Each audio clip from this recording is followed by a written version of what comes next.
আসসালামু আলাইকুম ইব্রাহিম, সবাই কেমন আছেন? স্বাগতম জানাচ্ছি নতুন একটা ভিডিওতে। তো আমি আজকে মসুরির ডাল দিয়ে অসাধারণ লাউ শাক রান্না করব। আর শীতকালে এখন বাজারে অ্যাভেলেবেল লাউ শাক পাওয়া যায়। তো আমি বাজার থেকে একেবারে টাটকা কচি লাউ শাক নিয়ে আসলাম। তো শাকটাকে এখন কেটে ভালো করে ধুয়ে পরিষ্কার করে আমি পানি ঝরিয়ে নেব। আর আমি আগের থেকে মসুরির ডাল 1 কাপ ভিজিয়ে রেখে থেকে 15 মিনিট। তো এখন আমি ডালটাকে ভালো করে ধুয়ে নেব। 3 থেকে 4 বার আমি ভালো করে পরিষ্কার পানি দিয়ে ধুয়ে নেব।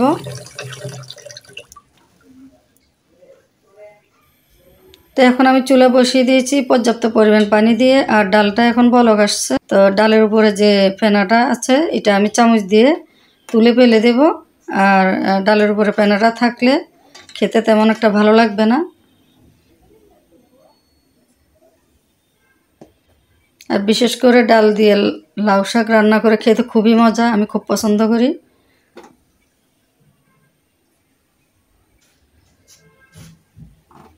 অল্প উপকরণ দিয়ে অসাধারণ মজার এই ডাল দিয়ে লাউ শাক রান্না করে খেতে ভীষণ মজা। তো আমি কয়েকটা কাঁচামরিচ দিয়ে দিলাম। তো পরিমাণ মতো লবণ দিয়ে দিলাম, কিছু পেঁয়াজ দিয়ে কুচি দিয়ে দিলাম। তখন 1/2 চা চামচ আমি হলুদের গুঁড়া দিয়ে দিলাম। তো ডালটা ফুটে আসা পর্যন্ত আমি অপেক্ষা করব।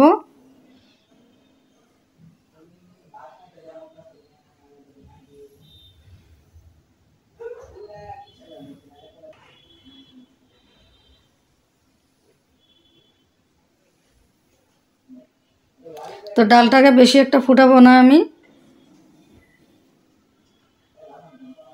তো ডালটা প্রায় সিদ্ধ হয়ে গেছে।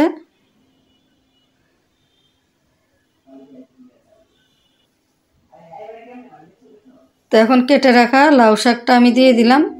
শাকটা একেবারে পানি ঝরিয়ে নিয়েছি।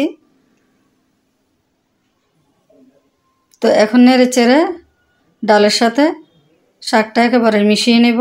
তো কয়েক মিনিট আমি ডেকে রান্না করে নেব। এইভাবে আপনারাও ট্রাই করবেন। অসাধারণ মজার ডাল দিয়ে লাউ শাক রান্না করে খেতে গরম গরম ভাতের সাথে অসাধারণ মজা হয়। তো আমি কয়েক মিনিট রান্না করে ডেকে দিয়ে রান্না করে নেব। তো শাকটা প্রায় সিদ্ধ হয়ে গেছে, একেবারে কচি শাক এটা।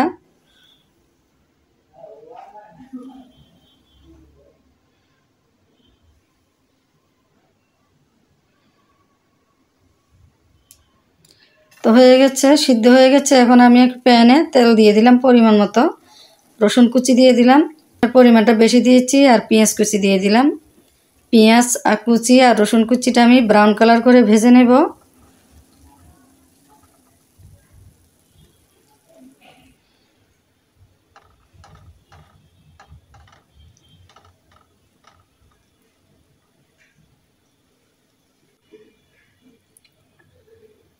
তো সাথে 2টা শুকনো মরিচ দিয়েছি আলাদা একটা ফ্লেভারের জন্য।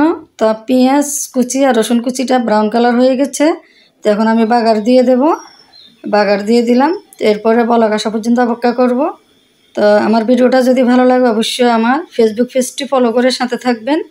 আর ইউটিউব চ্যানেলটি সাবস্ক্রাইব করবেন, যাতে আমি নতুন নতুন ভিডিও আপলোড করার সাথে সাথে আপনাদের কাছে নোটিফিকেশন চলে যায়। ভালো লাগলে লাইক কমেন্ট শেয়ার করবেন। তো এখন একটা বাটিতে পরিবেশন করব। সবাই সবার ভিডিও দেখে সুন্দর গঠনমূলক কমেন্টস করবেন, তাহলে আপনিও এগিয়ে যেতে পারবেন, আমিও এগিয়ে যেতে পারবো ইনশাআল্লাহ। কেউ কারোর জন্য হিংসা করবেন না, সবাই সবার পাশে থাকবেন, সবাই সবাইকে ভালোবাসা দিবেন। সবাই ভালো থাকবেন। আল্লাহ হাফেজ।